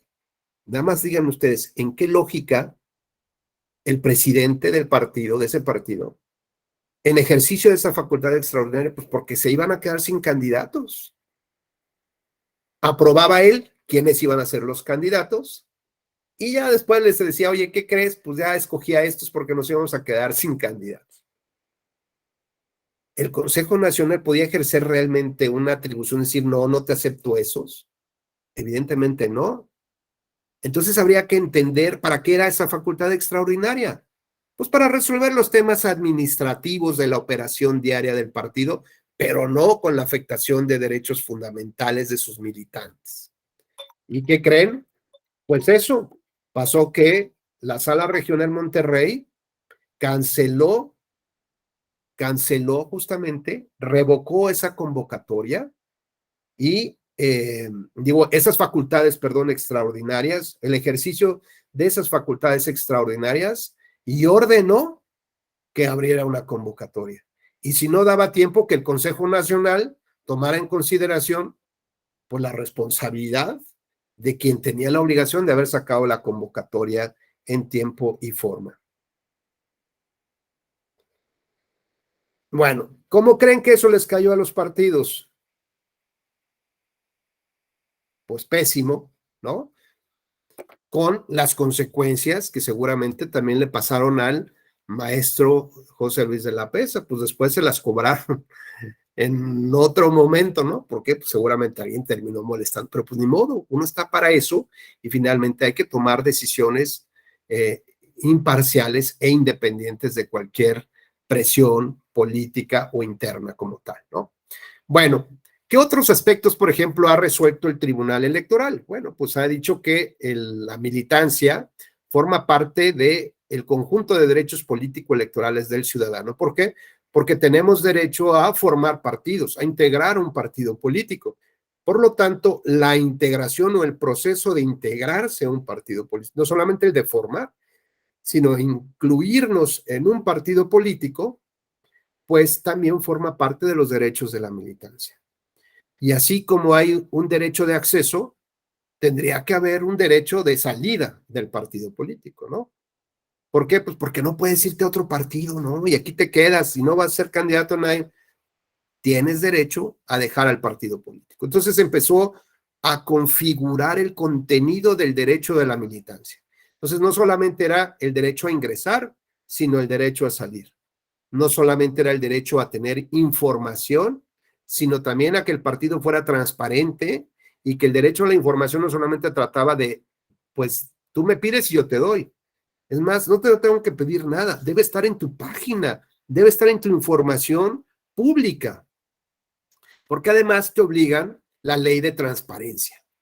Y entonces yo los invito, por ejemplo, que terminando la clase, entren a las páginas de cualquier partido político y vean justamente el área D donde dice cumplimiento de obligaciones de transparencia. Le dan un link, le dan un clic, les abre un link y va a aparecer de las 8, 10 o las número de obligaciones que tienen, todas están palomeadas, ¿no? ¿Por qué? Y pues dice porque ya subió esta información, se dice quiénes son sus dirigentes, sus estatutos y tal, son públicos, a cualquiera puede acceder, etcétera. Y ahí viene la lista. Y entonces cuando tú quieres entrar a ver ya cada documento en particular, para ver si es cierto lo que dice ahí, porque tiene palomita, pues resulta que ya no te dan más posibilidad de acceder más adentro. No puedes llegar a la cocina del partido, te quedarás en la entradita, ¿no? Ahí en la salita y sentadito, y hasta ahí nada más. Eso lo vi hace meses, no sé si actualmente ya hayan mejorado la información que tiene que ver con transparencia. Así que los derechos de la militancia no solamente es de acceso y de salida, no solamente es de pedir información, sino realmente de hacer valer la membresía que te da formar parte de ese equipo. Y la membresía implicaría también ocupar todos los derechos, todos los servicios, como cuando entras a un club deportivo. Tienes derecho a todo. Habrá algunas cosas que no, habrá ciertas reglas que tendrás que cumplir. Pero lo más importante es que tengas esa oportunidad de llegar a los puestos más altos como cualquiera de los que está ahí, o tengas posibilidad de participar en una contienda interna para ser candidato. Y así se empieza a reconstruir ahora el derecho de la militancia. Y justo lo que platicábamos ayer, de cada 10 asuntos, 7.5 asuntos, más o menos, tenían que ver con los derechos de los militantes. Es decir, ¿qué nos querían decir, Salomón, con estas cifras?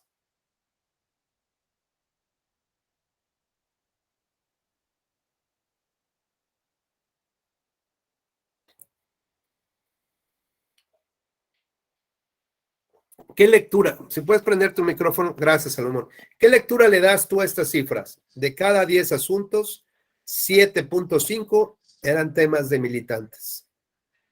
Pues buenos días, perdón, a todas y a todos. Que la justicia intrapartidaria pues no está funcionando, es lo que diría.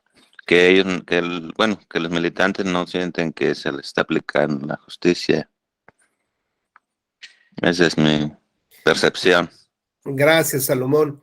Carlos, vi que levantaste la mano. Si me haces favor aquí un poco también de responder esta pregunta y aprovechar ya para tu participación anterior. ¿Qué lectura te da esta cifra? ¿Había una justicia intrapartidaria? ¿Realmente se tomaban en cuenta esos militantes? ¿Qué lectura tienes? No hay tal justicia, doctor. Digo, hay varios casos, ya citaste el del partido azul y blanco, está el de los 3 colores, está el que está de moda. Cuando tú revisas las actuaciones, la verdad es que no, y que termina siendo que recurren a la justicia, pero del tribunal.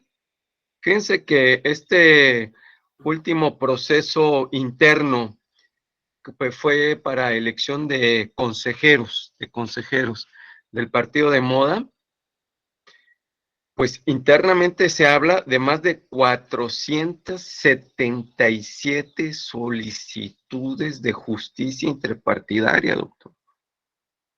Más otros recursos que se interpusieron ante el tribunal por aquellos que ni siquiera fueron incluidos como candidatos a consejeros. Entonces, pues tu cifra es muy creíble. Lo que nos debe preocupar es que la justicia electoral ahora está concentrada mayormente en la militancia, más que en la propia justicia para los procesos electorales, que fue lo que originalmente se contempló, sino que ahora los recursos, el tiempo, la emisión de sentencias, resoluciones y todo lo que esto implica, pues está sobre el reclamo de militancias. ¿Eso cómo debemos leerlo, doctor? Tú hablas de que el sistema ya tiene muchos problemas, y efectivamente, no es un partido, son casi todos, para no decir todos, doctor, traen ya conflictos al interior.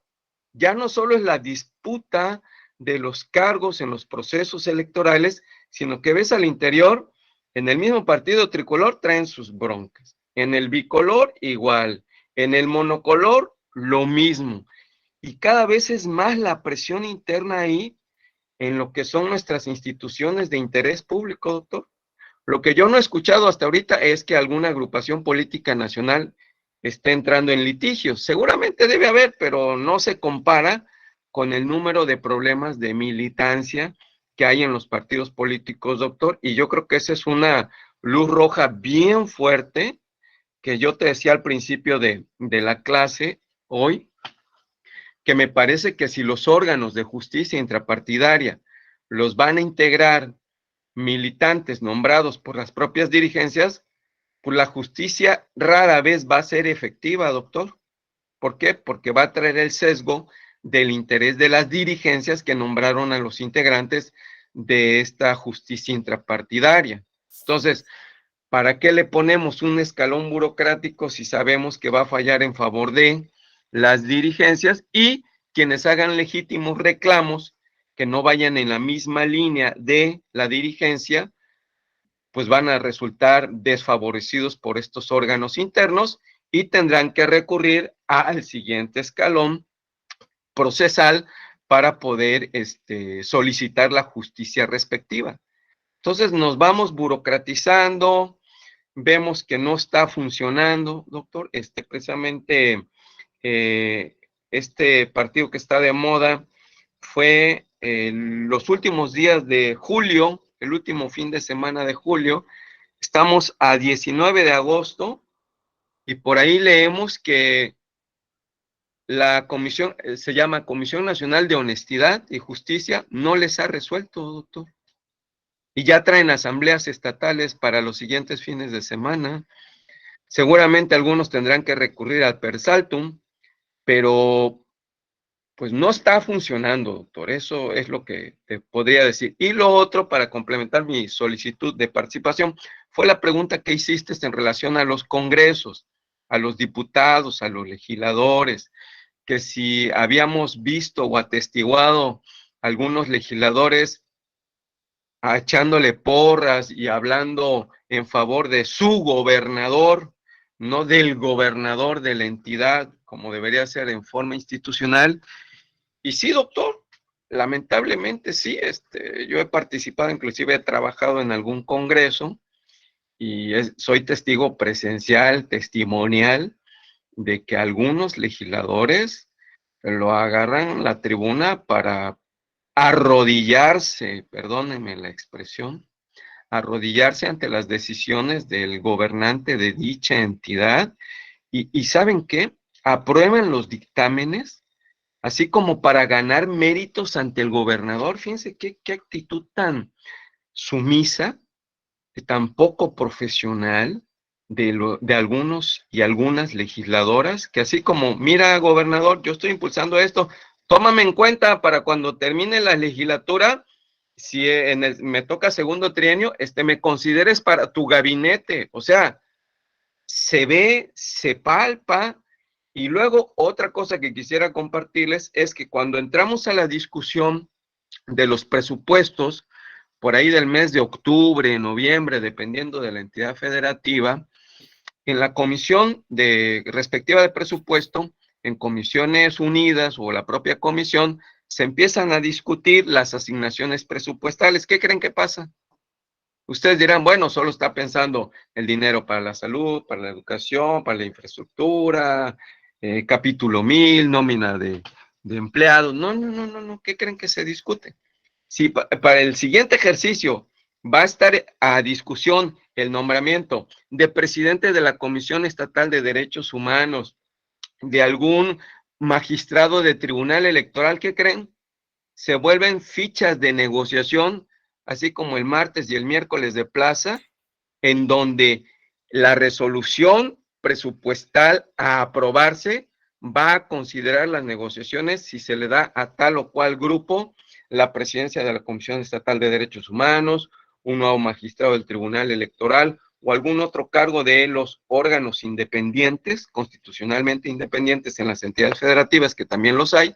Entonces se vuelven fichas de manejo presupuestal, y a mí me tocó en una entidad ver cómo el Poder Judicial recibía un incremento de presupuesto a cambio de que recibieran como un integrante del Poder Judicial a un recomendado del gobernador.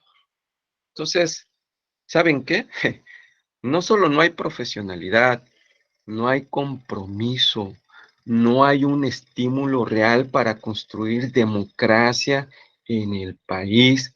Es una vulgar maquinaria burocrática de intereses cupulares y clientelares que lo único que termina es alimentando una oligarquía en detrimento, lamentablemente, en los intereses de la mayoría de la sociedad, del pueblo. Entonces, ¿necesitamos un cuerpo profesional de legisladores? Por supuesto que sí, pero tiene que haber independencia, independencia que no vemos desde hace muchos, muchos años. Es cuanto. Muchas gracias, doctor. No, gracias, Carlos. La verdad es que diseccionas con mucho, con mucho cuidado justamente todos estos temas. Nos muestras de manera también dura, ¿no? De justamente lo que las experiencias las que has participado. Y bueno, pues esto nos lleva a entender, primero que nada, que el poder es así de entrada, ¿no? Pero que las instituciones o los procedimientos deberían de encargarse de entender esto, ver dónde están estas grandes debilidades y cómo mejorarlas, ¿no? Cómo lograr que realmente tengamos un poder legislativo que realmente ejerza este tipo de atribuciones del propio poder, ¿no? Para eso están. ¿De qué manera podemos lograr que no haya una injerencia desmedida en el nombramiento, ¿no? de órganos que en teoría deberían de ser autónomos e independientes para poder establecer los diques naturales y los equilibrios de control del poder? ¿Cómo lograr esto? Bueno, pues es que ese es el gran reto que tiene la ciudadanía, ¿no? Y yo decía hace unos momentos, decía que frente a esta regla y principio de la autorregulación del partido que se entiende, hay algo para mí todavía de mayor trascendencia, y lo define la Constitución: el interés público. Entonces, ¿en qué momento podemos determinar como tribunales y como autoridades que esa facultad de autorregulación, de autodeterminación del partido, por ahí no camina? Pues es cuando justamente trasciende y afecta ese interés público. Oye, es que esta es una decisión cupular porque esta es la manera ahora como vamos a decidir para a escoger nuestros candidatos. Eso nada tiene que ver con el interés público. Pero ¿somos autosuficientes para decir cómo lo vamos a hacer? Sí, siempre y cuando no riña con el interés público. ¿Y el interés público en qué consiste? Pues en términos generales, ¿no? En cada caso concreto habría que analizarlo. Bueno, pues por ejemplo con el tema de la máxima publicidad. Oye, es que yo no sé cómo estás escogiendo a tus candidatos. No, pues es que no puedo decir porque esto es una encuesta, esto es algo muy interno y que no, eso no corresponde al interés público. Oye, publica por lo menos, pues, cuáles son los antecedentes de tus candidatos. No, es que eso es no. Eso le corresponde al interés público. Oye, es que fíjate que hay un tribunal que ya determinó que infringió la ley, ¿no? Esta persona como servidor público en una campaña electoral, y esa es tu candidata. Pues sí, porque es así. No, eso le corresponde al interés público. ¿Me explico? Yo creo que sí los tribunales tendrían esta capacidad. Yo sé que son pasos muy valientes de los que hay que dar, que hay que confrontar el poder, pero eso pasa todos los días. No hay que asustarnos, ¿no? Ahora tendrán que venir las nuevas sentencias, nuevos criterios, donde se ajusten, así como un legislativo le dijo, no puedes valorar las pruebas como a ti se te antoja, porque ahora están aquí establecidas el valor preciso que tiene cada prueba. Dijo, a ver, pasaron muchos años, dijo, pues sí puedo un poquito. Y de a poquito generó un criterio diferente para la valoración de cada probanza dependiendo cada caso concreto. Entendiendo lo que quería el legislador, pero también entendiendo la otra parte. Es decir, se encontraron otra vez los niveles de equilibrio. Ni el juzgador estaba sobre, ni ahora el legislador sobre. Poco a poco otra vez fueron encontrando ese frágil equilibrio en el que permitió convivir y que va conviviendo por lo menos en el tema probatorio ahí. Ahí va, en un frágil equilibrio, pero ahí va. Por eso creo que estas decisiones que asumen los tribunales tienen que ser decisiones valientes y no puede regresarse. Sé que es difícil, le costó la magistratura a un magistrado y seguramente a muchos otras cosas, pero pues de eso se trata. Hay que tener convicción, hay que tener ética, hay que tener profesionalismo, ¿no? Hay que creernos. A ver, una cosa es que sí, la Cámara de Senadores me designó para ser ministro de la Suprema Corte de Justicia, pero así también lo designó para ser magistrado de la Sala Superior y aún así anuló elecciones de aquellos que lo eligieron. Aún así, seguramente le iba a poner cara frente al Poder Ejecutivo. Perdóneme, pero no, yo así no camino porque tengo un apellido que cuidar, tengo mi ética, tengo mi dignidad, ¿no? Eso, tengo mi dignidad y no, como dice Carlos, con el perdón de la palabra, y no me arrodillo de esa manera, ¿no? Y entonces, este sistema de justicia intrapartidaria lo que ha hecho es a veces obstaculizar. ¿Para qué? Para defender a ese grupo en el poder. ¿Para qué? Para defender esa norma que beneficia a ese grupo en el poder. E incluso ha utilizado las reglas procesales de cualquier sistema judicial justamente para bloquear el conocimiento, para bloquear la justicia intrapartidaria. De hecho, la justicia intrapartidaria. Y, por ejemplo, ¿qué es lo que ha sucedido? Pues que ha dicho, es que a ti, ¿qué te afecta? ¿Tú por qué vienes a reclamarme a ti que tú ni siquiera quieres ser candidato, no? Pues entonces, ¿a ti qué te afecta esa convocatoria o esas reglas?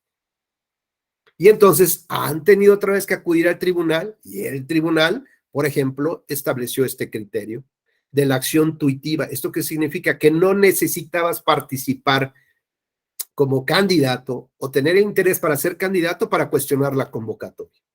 Y señala que cualquier militante tiene el interés jurídico necesario para controvertir las reglas estatutarias, los lineamientos, y no solamente que recibas un tema, ¿no? Particular. Oye, es que no estás respetando la paridad de género, pero si tú eres hombre, ¿a ti qué te preocupa? Pues me preocupa porque soy militante y porque quiero que la vida interna de mi partido transcurra de manera legal también en función de lo que pasa fuera del partido, porque nos van a reclamar después. Bueno, pues este es otro de los criterios importantes y valientes. Cualquier militante tiene este derecho a impugnar. Es decir, se le reconoce un interés tuitivo. Y decía nuestro compañero hace rato que seguramente se va a utilizar otra figura que se ha tenido que crear en el derecho electoral, en la parte que le llaman el salto de la instancia. Es decir, yo ya no acudo a lo interno de mi partido y me voy directamente al tribunal. Sin embargo, el tribunal, entendiendo también lo que quiere el legislador, ha dicho, pues sí, perdóname, amigo, regrésate a tu partido y te doy tiempo 3 días para que le resuelvas, 5 días para que le resuelvas, resuélvele inmediatamente. Es decir, le está dando el juego normativo que exigió el legislador. Es decir, no vayan por allá, vénganse todos aquí conmigo. No. Tiene que respetar también, pues, el poder del legislador. Son los frágiles equilibrios. ¿Quieres que los asuntos se resuelvan en lo interno? Está bien, va para allá. ¿Pero cómo? De manera adecuada, respetando las garantías procesales, el debido proceso legal. Privilegia el acceso a la justicia y no andes retardando los asuntos con tal de que aquí después ya ni siquiera dé oportunidad de que lleguen. Y cuando llegan con estas características especiales que permiten el salto de la instancia partidista para llegar a la jurisdiccional, pues en muchas ocasiones ya no da tiempo. ¿Por qué? Porque el tribunal tiene que entender que tiene que respetar ese principio de la justicia previa, la justicia dentro del partido. Pero si los nombramientos de este órgano de justicia, que entenderíamos debería ser independiente al poder que lo elige, el poder dentro del partido, a la dirigencia que lo elige, pues podría ser, ¿no? Que así como lo hicimos con nuestra compañera, ¿no? Imaginemos que esos compañeros que integran el órgano de justicia, pues digan, vamos a resolver en favor de los intereses de la dirigencia. Pues eso sería de miedo. Lo mismo que un juez, un ministro de la Corte diga eso. Sería de miedo. ¿Por qué? Porque no habría independencia, no habría respeto por los derechos, no habría democracia, habría corrupción y habría impunidad. Y las cosas empiezan a moverse solitas ahí, oliendo feo. Y claro, infectan todo el sistema de partidos políticos, infectan todo el sistema de obligaciones de transparencia, de rendición de cuentas, de selección de candidatos, de dinero sucio en las candidaturas, en las campañas electorales, de compra del voto, de sometimiento a los poderes reales, a los poderes fácticos, al gobernador, a los líderes. Y cuando llegan a ocupar los cargos de elección popular, pues ya llegan súper contaminados y empiezan a contaminar otro cuerpo, empiezan a contaminar otras instituciones, otros entes autónomos, ¿no? El legislativo se empieza a contaminar, el ejecutivo se empieza a contaminar, los de transparencia, los de la Nacional de Derechos Humanos o la local. Es decir, el virus se disemina en todo este sistema y la pregunta es, ¿qué puede salir mal? Pues no sé si hasta aquí, digamos, hay muchos otros temas que de manera concreta el tribunal ha resuelto en específico respecto de cada uno de los partidos, pero me parece que debemos de tener esta visión general para que la invitación es que ustedes acudan a la página de internet del tribunal, en específico donde está el jus electoral, la jurisprudencia del tribunal, descarguen las jurisprudencias para que las puedan leer, puedan ustedes analizarlas, llevar a cabo sus propias reflexiones en torno a este contexto que hemos tratado de esbozar, a veces un poco desordenadamente, pero que, bueno, pues finalmente nos da alguna claridad de cómo se encuentran esas estructuras hoy en día que soportan a la democracia, qué tan infectados, enmohecidos o débiles se encuentran, cómo los militantes realmente forman parte esencial o no de un partido político, qué tan lejano está la dirigencia de la militancia, qué tanto compromiso tiene la militancia con la dirigencia que le acepta incluso salir a votar por un candidato de la oposición de un partido diferente al que ellos pertenecen. Volvemos a preguntarnos, ¿qué puede salir mal? Pues no sé si hasta aquí quedan más o menos más claras las posturas y reflexiones, y estoy abierto, pues si alguno de ustedes quiere participar, quiere hacer alguna pregunta, tiene alguna inquietud, con mucho gusto la atendemos, y si no, pues solamente de mi parte restaría darle las gracias, como siempre, por su gentil atención. Adelante, Salomón. Y después, Javier. Adelante, por favor. Sí, en relación a lo que comentaba el compañero Carlos de doblegarse por parte de los diputados, asambleístas, a los gobernadores, también apuntar que, bueno, aquí en el Estado de México también son premiados cuando ocurren situaciones con las notarías públicas. Y en una clase de anoche tocaban ese tema por la prueba testimonial que debe ser presentada ante un notario. Y pues ellos también antes de este proceso electoral pasado intervenían, por ejemplo, en dar fe del traslado de la documentación electoral desde la imprenta hasta la sede de los consejos. Afortunadamente, pues ya ahora lo hacen a través de la Secretaría Ejecutiva, ya dan esa fe.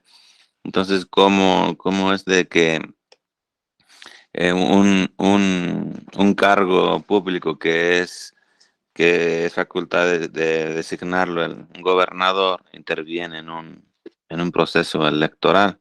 Y la otra intervención es de que aquí en el Estado de México también el PT impugnó la designación de una diputada que, bueno, aparte de ser mujer, era de pueblos originarios.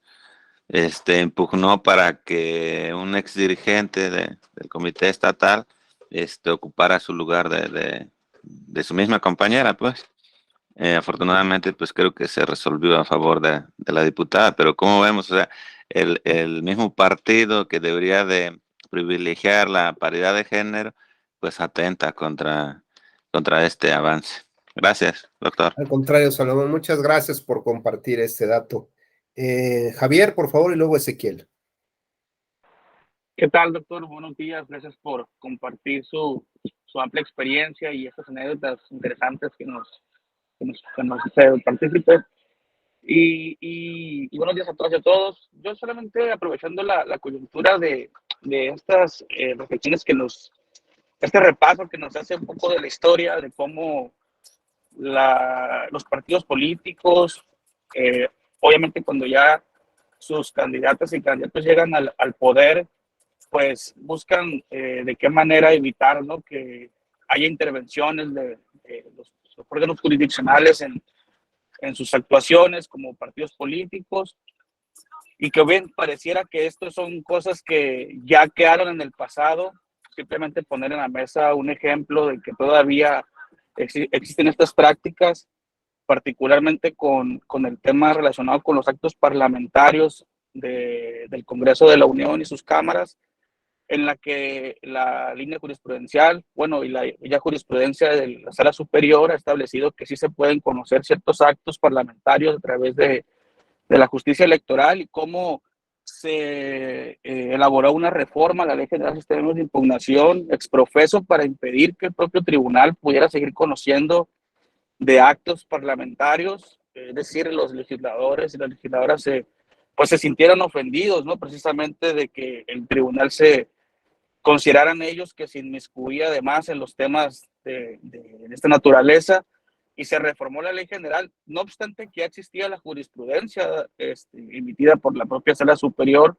Y bueno, el próximo lunes, como comercial, mensaje telegráfico, parece que la Suprema Corte ya está resolviendo esa acción de inconstitucionalidad, a ver cuál va a ser el sentido del fallo que se proponga, ¿no? Nada más será este ejemplo de que todavía esas prácticas no se han erradicado del todo, respecto del actuar de los jueces, y cómo otros poderes no se ven del todo conformes con ese tipo de decisiones, ¿no?, por la afectación que se pueden dar a sus propios intereses.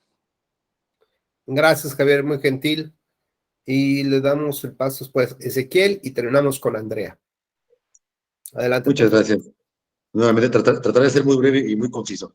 Yo creo que un reto muy importante que hay ahorita en el tema de la justicia intrapartidaria, que traté de esbozarlo en mi intervención anterior, pero creo que le hice un poco atrabancada, tiene que ver con la sanción de un tema que mencionaban hace un instante con relación a las convocatorias y a muchos de los requisitos que se incorporan en ellas, que resultan ser nugatorios, y que en este ánimo de respetar la organización interna de los partidos, bueno, al menos yo tengo presentes algunas resoluciones donde se han validado este tipo de requisitos que son francamente antidemocráticos. Y me refiero a requisitos que dependen para el ciudadano, para el militante, requisitos que dependen del mismo partido, de la dirigencia, el acreditarlos, y que evidentemente les son negados, no pueden participar de una convocatoria, y sin embargo, al acudir al tribunal, a veces, en algunas ocasiones, el tribunal valida la existencia de este requisito. Yo voy a ser muy concreto porque si no, no se va a entender.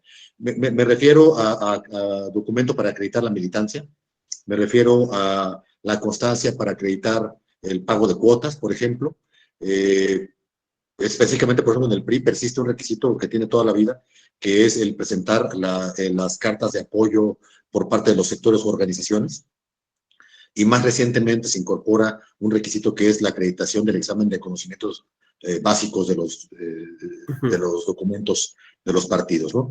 4 requisitos que dependen del propio partido, la acreditación, y que para poder participar en una convocatoria requieren presentar estos requisitos. El mismo partido se los niega. Sin embargo, y específicamente hablando del examen, pues se ha validado la existencia del examen como tal. Pero bueno, sabemos que se prestan a muchas circunstancias, ¿no? Entonces, decía yo en una intervención anterior que el reto es, primero, establecer algunos requisitos mínimos procedimentales para que la justicia partidaria realmente tenga un efecto sancionador o restitutorio, porque realmente funciona como un poco como las contrariedades internas de las dependencias, ¿no? Que más que sancionar las conductas incorrectas, lo que hacen es revisar los procedimientos para completar aquellos requisitos que se hayan omitido o aquellas faltas internas, ¿no? Más que para otorgar justicia interna, ¿no? Y por otro lado, pues eso, que haya posibilidad. Yo creo que sí debe de haber una mayor intervención de los tribunales en la vida interna de los partidos, por lo que se refiere al respeto de los derechos partidistas, porque efectivamente es continuamente, simplemente, y con esto termino, en una última reforma, yo recuerdo bueno, 2 cosas, mejor dicho, en un procedimiento para la selección de candidatos, nuevamente el caso del PRI, se establece la Comisión para Selección de Candidaturas, que supuestamente tiene la finalidad de garantizar la paridad de género. En la práctica, lo que significa es que la mitad de las candidaturas está decidida directamente por la dirigencia, ¿no? Mediante un acuerdo del propio Consejo Político, donde determina qué distritos sí y qué distritos no. Cuáles distritos se van mediante convocatoria y cuáles distritos serán designados por esta comisión. Estamos hablando que un grupo de 5 o 8 gentes deciden la mitad de las candidaturas, ¿no? Entonces, creo que efectivamente sí tiene que haber una mayor injerencia en vigilancia del principio democrático que debe de privar en los procedimientos internos, sí debe haber una mayor injerencia. Gracias, muchas gracias, Ezequiel. Andrea, por favor, ahora sí que muy, muy breve, muy conciso tu participación, si eres tan gentil. Sí, claro, doctor. De hecho, nada más quisiera participar como sobre algunos puntos que usted comentó durante toda la clase. Primero, creo que de repente creemos que el problema está en los partidos políticos. La realidad es que su fundación, su creación y, o sea, para lo que están hechos, yo creería que funciona. El problema realmente ha sido justo lo que usted nos comentaba, que es el tema del poder y que es connatural dentro de los grupos, de personas. O sea, ya no podemos hablar solamente de los partidos políticos, sino también de ciertas instituciones y de ciertos grupos de poder. Entonces, como un poco pensando en esto, yo diría, bueno, la parte que preocupa, creo, como ciudadanos preocupados por la democracia, no es tanto que existan o no existan los partidos políticos, creo yo. Yo más bien creo que es esta parte de la simulación democrática. Estamos hablando de que sus estatutos perfectamente definen y hasta tú los lees y dices, oye, qué bonito, o sea, lo hicieron, ¿no? Pusieron cosas tan, previeron cuidar a su militancia, pero la realidad es que en el momento, usted nos lo comentaba ayer, ¿no? Buscan la forma de, entonces, desecho por una causal, desecho por otra causal, y el tribunal voltea y le dice, no lo hagas así. Yo creería que está bien estructurado, incluso ahorita con la nueva reforma en materia de violencia política de género, que los obligan a tener justo esta parte que se cuiden los derechos de las mujeres dentro de su militancia, ¿no? Sí está, pero como siempre está en papel muy bonito, pero no hay nadie que lo ejecute como tiene que ser. Entonces, yo creería que también, a mí la parte que me preocupa un poco es también la que se va añadiendo, que es el tema de la judicialización, por ejemplo, los procesos electorales, que ahora pase justo con los procesos internos, ¿no? Ahora, lo que ya no se gana en las urnas se quiera anular por un tecnicismo jurídico. Esa es la parte que a mí me preocupa, y me preocupa también un poco sobre regular esta parte de decirles, bueno, sí tienen autonomía, y honestamente, los militantes saben a lo que se meten cuando entran a un partido político, o bueno, esa sería la parte ideal, pero si no, entonces que no se caigan justo en esta parte de las simulaciones, que sí se les respete a los partidos políticos justo su autodeterminación y su autoorganización, pero que no caigan en simulaciones para que no tenga que haber una intervención de tribunales, porque si somos honestos tampoco, bueno, considero yo que el número de impugnaciones no define la efectividad de un órgano, porque pueden haber 20,000 impugnaciones frívolas, Nada más llegan y luego se van directo a desechar, ¿no? Bueno, solamente quería como poner esos puntos sobre la mesa. Muchas gracias Andrea. Pues sí, la verdad es que todas estas, Javier, ¿veo todavía tienes levantada la mano o se quedó por ahí encendido el alerta? Bueno. Se quedó, disculpe. No pasa nada. Bueno, pues sí, justo estas son las grandes preocupaciones que tenemos desde nuestra óptica a partir de nuestras experiencias. Y lo importante, insisto, es tener esta capacidad de pensamiento crítico, de no aceptar las cosas tal y como van sucediendo, sino que tenemos que tener esta posibilidad de reflexionar sobre estas temáticas en torno a intereses preponderantes, mayores, más allá de este momento, más allá del 2024. Tenemos que tener esta posibilidad de encontrar justo dónde se podemos llevar estas precisiones al sistema para lograr que estas conductas connaturales al ser humano en la búsqueda del poder, de mantenerse en el poder, de intentar ampliar una base de datos para lograr el triunfo electoral, a pesar de todas las irregularidades, habría que desincentivarlo, ¿no? Que no significa esto que sea una invitación constante y permanente a infringir la ley, a burlar la ley, a simular la democracia, a vulnerar los derechos de los militantes, a utilizarlos como productos, como bienes y como herramientas, cuando en realidad tiene que ser la base que soporte justamente a ello. A lo mejor cambiando un poco el esquema del financiamiento político, ¿no? No digo que se le quite el financiamiento público, ni mucho menos. Podría ser, como por ejemplo, casos, analizar como tema de laboratorio, como el caso de Francia, donde cuando el partido gasta de sus propios recursos y cuando termina la elección y demuestra ser y tener esa fuerza electoral, entonces puede solicitar la devolución de lo que gastó. No es, aquí tengo el dinero y ahora a ver en qué lo gasto y a ver cómo le hago para no justificarlo. Es al revés, ¿no? Y como evidentemente el partido necesita financiarse para una campaña, pues tengo que acudir a mi base, y mi base es mi militancia, y tengo que apapacharlos, y tengo que cuidarlos, y tengo que demostrarles que efectivamente el trabajo que ellos hacen van a terminar siendo candidatos, y no que van a estar excluidos y decirles que no tienen posibilidad alguna, ni siquiera de tener un órgano de justicia intrapartidario. Pues muchísimas gracias a todas y a todos. Para mí, de verdad, nuevamente ha sido un verdadero placer. Me parece que esta jornada también para mí fue exitosa, como el día de ayer, con esta contribución por su parte, porque finalmente ustedes hacen de esto un verdadero éxito. Pues les deseo que tengan un excelente viernes y un mejor fin de semana, y estoy seguro que nos volveremos a ver a la vuelta de la esquina. Cuídense mucho. Muy buenos días a todos. Excelente. Buenos días a todos. todos. Gracias, doctor. Hasta luego. Gracias, Javier. Nos vemos, Ezequiel. Gracias, Cindy. Enrique. Nos vemos, Arnulfo. Gracias, Carlos. Nos vemos, Omar. Muy buenos días.